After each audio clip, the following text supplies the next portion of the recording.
ഗലാത്യലേഖനം 1-ാം അധ്യായം 18 മുതൽ 24 വരെയുള്ള വചനങ്ങളിൽ ദൈവസംസർഗത്തിൽ നിന്നും ശക്തി പ്രാപിച്ച് തിരികെ ദമസ്കോസിലേക്ക് മടങ്ങി വന്ന പൗലോസ് പത്രോസുമായി മുഖപരിചയമാകേണ്ടതിന് യെരുശലേമിലേക്ക് പോയി എന്ന് കാണുന്നു. മനസ്സൊന്തരപ്പെട്ടാൽ ഉടൻ യഥേഷ്ടം സുവിശേഷവേലയ്ക്ക് പോകാതെ സഭയാൽ അയക്കപ്പെടുവാൻ തക്കവണ്ണം സഭയ്ക്ക് കീഴ്പ്പെടുക എന്നർത്ഥം.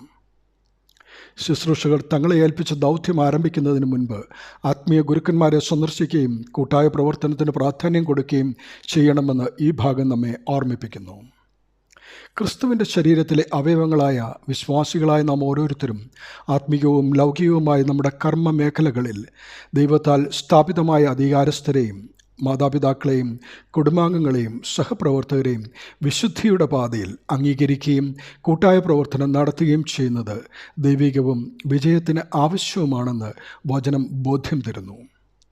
ഇതിലൂടെ ദൈവത്തിൻ്റെ അധികാരവും കൽപ്പനകളുടെ അനുസരണവും അവനുള്ള നമ്മുടെ വിശ്വാസവും ദൈവത്തോടും സഹജീവികളോടുമുള്ള നമ്മുടെ സ്നേഹവും ഉറപ്പിക്കപ്പെടുന്നു. ദൈവനാമം മഹത്വപ്പെടട്ടെ. ആമേൻ.